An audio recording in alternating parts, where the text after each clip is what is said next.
I started this a few years ago, and it got a little bit intense, so I stopped a while, and I wrote a little book called Cooking for Dykes. Just to lighten up. But anyway, this is about a story about a gal who is troubled, a young woman. She leaves home in the 50s. 19 was really a teenager. I mean, people have grown up a lot quicker since. And she, the young woman has a mother, father, and 2 older brothers. In this chapter, she has been talking to a psychiatrist and a mental institution. Previously, said that the woman she worked in burlesque. She just got away from family altogether, and downtown in New York, in the village, in a place called the 82 Club. If anybody's old enough to remember it or have been there, I don't know. But I say that she was covered up with all these things in her childhood were pushed into her mind and covered over with bullshit and booze. She's in the institution now talking to a psychiatrist. When my brother Tom was going off to the Navy, I told my mother I hoped he would never come back. What was that all about? I don't know. I guess because she made me give up the kid-sized golf clubs I wanted to play with that day. He wanted them? Yes, so he could fool around with his friends on the golf course. My mother insisted I give them up because he was going away. DeFranco noted the puzzled look on Jean's face. He suspected something deeper troubled her. She turned her gaze toward the window in the office. Think it'll rain? Maybe. Any other incidents? No, nothing at all. Well, yes, Jean. My rabbit died. The only one I had left. Brownie. The white one ran away. I think the terrier next door got her. How did you lose Brownie? When did this happen? I came home from school and he was dead. Do you know why he died? I thought he jumped up and got caught on a nail. I put him in a huge crate after I washed out his hutch in the morning. I was going to put him back after school when the hutch was dry.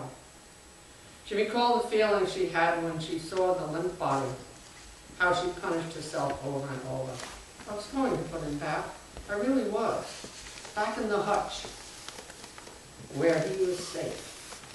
She punished herself enough, even though Tom, her older brother, had an explanation about the rabbit's death. My brother said the neighborhood boys must have shot him. He said he had seen them shooting BB guns from the rooftops. From the rooftops? We moved a lot. This place was in Hollis, New York, on Jamaica Avenue, near the railroad tracks. We lived over the store. The roofs were flat with tar on them. Oh, I see. The doctor had the end of session tone in his voice. I know it is hard remembering, Jean, but you are doing very well. Jean went back to the ward. At supper time, she recalled another incident she could have related to Dr. DeFranco. Although things from the past had been muddled, the picture of the rental where the Doyles lived in 1942 became clear. Hollis, New York, spring 1942. The apartment on Jamaica Avenue was a railroad type over a men's clothing store. Up front there was a living room overlooking the street. Behind 2 pocket doors was an anteroom, a closet of a space, where Jean's parents slept. Behind that was her bedroom, which had a skylight and no windows.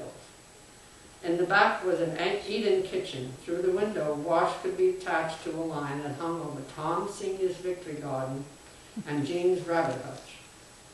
Most of the rooms were to the side of the hallway next to a stairway.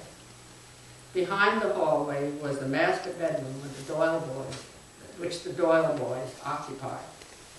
An open shaft was situated to the back of the hall, just forward of the boys' room. The shaft was 1 story deep and had a span of 6 by 10 feet. Access to this hole in the building was gained through a window. As one stepped in, another window was visible. It led to an apartment, empty except for the owner's storage items. Climb through the window, Jean. I want to show you something. She hesitated. Go on. When she did, he showed her a small gun Sean owned, Sean's other dog. It shot blanks. Tom had a thick daily news which he opened up. He told his sister to hold the paper like a flag with both hands to the side of her body. Trust me, he said, and held the gun muzzle up closer to the paper. Don't move, he warned, steadied the gun and pulled the trigger. The pistol was designed to be loud, but the enclosed space made the noise terrifying. Jeanne stood frozen in place. See that? Tom's voice was sharp, pulling Jeanne out of her stupor. She looked at the paper. Smoke was rising from the blackened edges of a hole the size of a softball. People think you can't be hurt by blank bullets. Remember, you have to be careful. It was a few days later that she found Brownie's lifeless body.